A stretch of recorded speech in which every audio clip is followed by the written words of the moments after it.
कुली कहां गई नी कुली भिख मंगवन के बिटिया भातार काटी लइले कुली दुआरे मोहरे नहीं दिखाई देती बाटनी अब अगिया में हमार कुली बकरिया भे भे करती बाटनी चरे खाती ने कहां कुली गई नी नहीं लौकती है इनको भातार काटी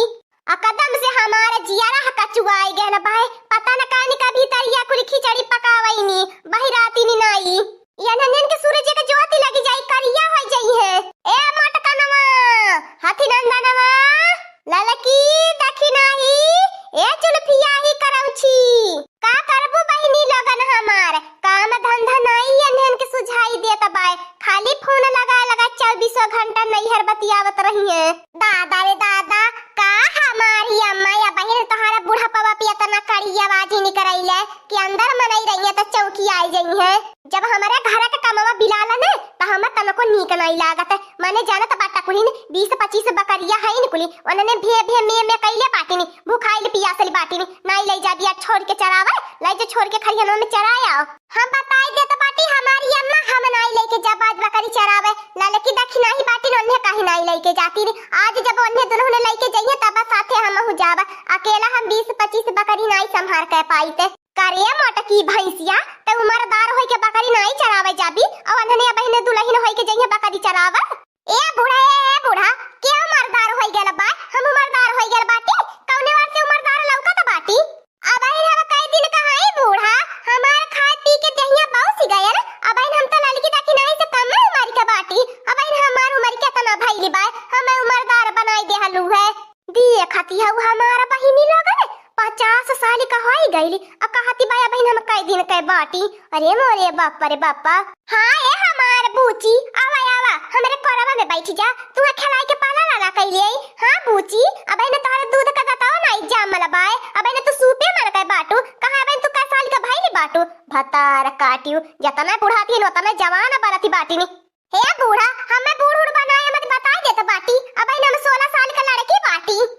ललकी दखी नहीं 30 साल का होई गई निकुली चिमटोई लोस का वैसे परली बाटी नी तो नेन को उमरिया नहीं जही राती बा हम खा पी के बाउस गई नी त हम पुरानिया लागा लगनी ए हमार बड़की जीजी अपने पुरानिया होई के हमने के ना बताया अब इन हमने के केतना उमरी भइली बा अब तो हमने 15 साल का भयल बाटी ए बड़की जीजी उमर का नाम नहीं ले लू ना तो हमारे दहिया में आग लगी जाले बता दे त बाटी अब हम 15 साल का भयल बाटी बताओ थे 30 साल के अपने तो होई गइलू 75 साल के अब हमारे दुधैया का तुली ना टूटली बाय हमें पुरानिया बनाई देहनी है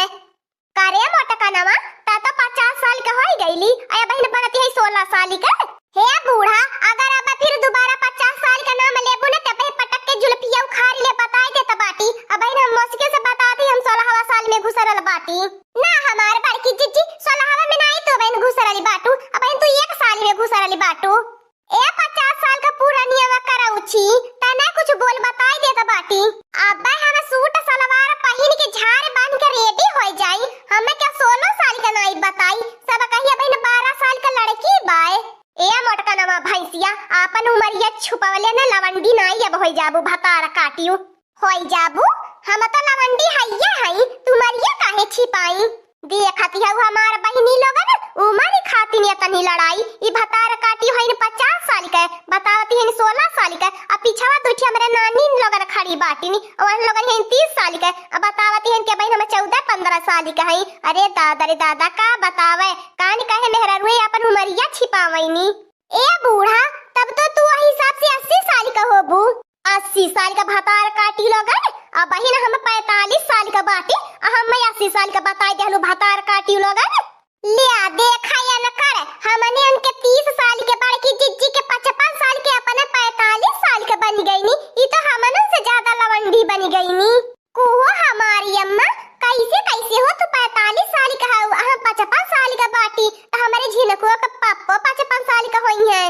तू नहीं पैदा भइला लू तब हमारे झिनकुआ का पापा हम पैदा होई गेल हनी त तोहर कैसे बेटावा पतो होई गई नी उहा ये मोटका नवा जोड़ले में गड़बड़ी होई गेल 25 और हमारे लगत रहल कि 55 बराबर हवे ते हमारी अम्मा हमने का साल का बाटी जब बड़की जीजी 25 साल का है नी तो उन्होंने 20 साल का बाटा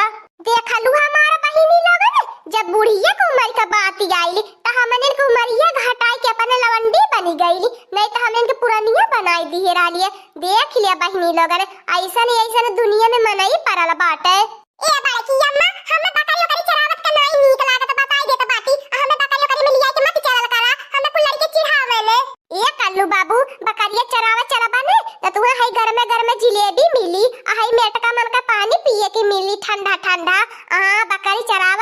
जिलेबी खात रहा, पानी पियत रहा।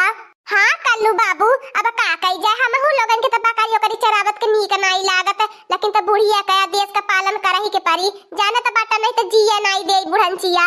का कई जात हमार बड़की जीजी घरों बैठे बैठे, और हमार बड़की जीजी बकरी चराए जाई, यही में से का दूठी झटक उठी त हम लोगन का खर्चा पानी निकल जाई। और वैसे तो वैसे हमार बड़की जीजी बकरिया में बड़ा फायदा है, 6 महीने पे कुल बच्चा देवईनी। छोड़ देता नी रहू पढ़ाइए बचवा, छोड़ देता नी रहू पढ़ाइए बचवा,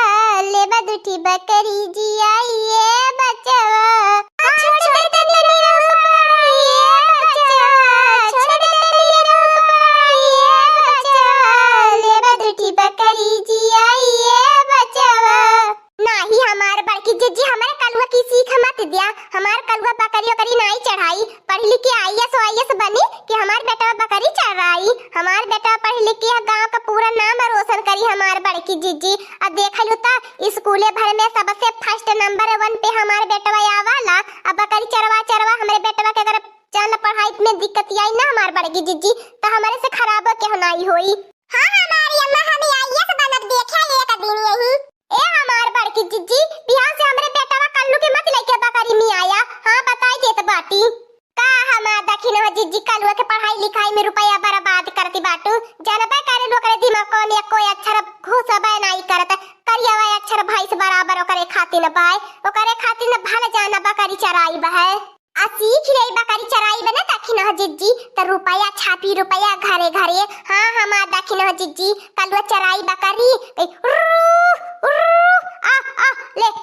आजो आजो ऐसे कह के बलाई ने त देखे के तरह निका से कुली आई है जाई है। ए ललका बहिनी, जवन कहि देलू तवन कहि देलू, हमें अपने कलुआ से नहीं बकरी चरवाई त नहीं चरवाई, हम बियसा का गरीब बाटी, दू रोटी का ना खाबे, बगर खइले एक दिन सुत रहबे, कम ओढ़ा पहिनबे, लेकिन त अपने कलुआ के हम पढ़ाई भी लिखाईबे, शिक्षित बनाईबे, अपने के नहीं गंवार अनपढ़ नहीं बनाईबे। समझलू ललका बहिनी, दुनिया जमाना कितने आगे चली गई, अब ने तू कितने पीछे हऊ, तोहरा सोच कितने पीछे बाय। हां हमारी अम्मा हमहु पढ़ाई करबे, तोर हमी अम्मा देख लिए, एक दिन नाम रोशन जरूर करबे IAS बन के। ए ललका बहिनी, अब दोबारा मत कहया, जान लिया पढ़ाई लिखाई में दुनिया कितने आगे निकल गई, अब इन हमन लोगन का सोची हमन लोगन पिछवा रह जाबे, अपने गाय में को सरकारी नौकरी नहीं बाटे। हमार कलुआ पहली बार सरकारी नौकरी पाई, सोचा कोनी ने खुशी के मारे सीना में फूल जाई एकदम से। ए हमार कल्लू बाबू, जो